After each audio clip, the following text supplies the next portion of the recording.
seru ya gitu. Maksud gue, ngapain gue ngomongin? Maksud gue, once lu punya konsep, once lu ngejalanin sesuatu kan lu nggak harus di depan itu kan.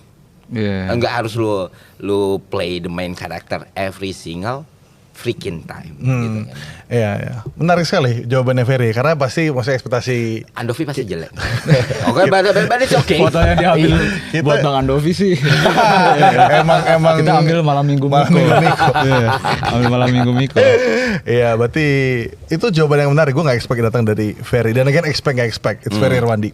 Karena udah pasti di momen seperti itu kayak bisa banget kayak gue dapet kesempatan untuk ngomong ke masa gue yang lebih muda, ya gue bisa koreksi kesalahan gitu loh. Gue bisa ngomong ke orang ini untuk yo do better than this dan segala macam dengan apapun caranya ya, dengan cara ngasih surat kayak atau ngasih intinya kayak ngasih clue untuk tidak melakukan kesalahan ini gitu kan, bisa aja kan, atau mungkin kasih wejangan, atau mungkin kayak just to interact gitu loh. Apa enggak Ferry choose untuk melihat aja, nonton kehidupan dia di masa itu lagi. Dan itu akan bisa jadi jawaban yang berbeda ketika yang diambil bukan foto itu, misalnya 1 tahun lalu, 2 tahun lalu. Iya, bisa beda ya. Bisa sangat berbeda. Bisa gue kayaknya harus interrupt the timeline deh. Iya.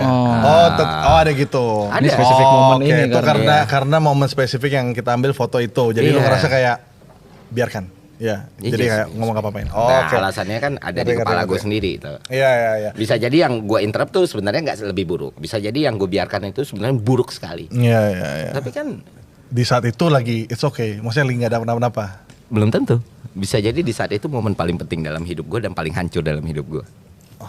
Oke.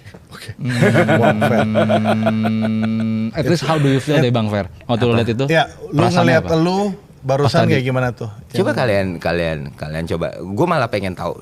Menurut lu kenapa gue ngejawab itu?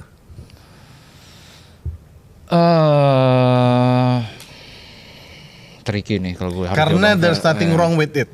Dan anak pertama baru nikah. Momen yang satu stages yang cukup sentimental pada saat itu.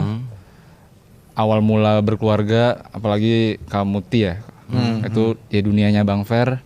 Jadi kayak untuk nontonin momen bareng berkeluarga ini jadi satu momen yang emang worth it-nya untuk gue tontonin aja tanpa gue harus kasih pesan. Mungkin. Dan gak ada yang salah kita. Ya bebas interpretasi kan. Oke. Tapi gue punya jawaban. Oke. Gas. Gue punya jawaban gitu. Jadi ini hubungannya sama videografi gitu, sama sinematografi. Kenapa gue belajar sinematografi itu umur gue, bahkan waktu di masa itu gue belum belajar, gue belum ngerti ngoperasiin kamera. Di saat belum sentuh kamera. Sama sekali belum. Wow. Oke. Dan salah satu momen gue kayak gue harus belajar kamera adalah tiba-tiba gue buka Facebook waktu itu, gue ngeliat video-video lama gue dan video gue waktu SMA, dan gue lupa momen itu ada di dalam hidup gue. Dan itu video diambil dari Nokia 6600. Detail ya. Iya, Nokia 6600. Kita nyiapin pixelated. Kita nyiapin bazar waktu itu tahun 2008-an. Terus di situ gue ngeliat interaksi, video yang jelek sekali sebenarnya. Setelah video itu selesai gue nangis gitu lah. Ini pernah terjadi loh dalam hidup gue. Nah itu artinya kenapa gue mau nonton. Gue benar-benar I miss the point gitu. Gue bahkan tadi tahu detail tempatnya, waktunya kapan video ini diambil dan di mana mungkin ini diambil. Tapi jadi gini, memori itu tricky teman-teman. Kita bisa ingat apa yang kita lihat, tapi kita lupa apa yang kita rasain. Kita bisa ingat apa yang kita rasain, tapi kita bisa lupa apa yang kita lihat. Kita bisa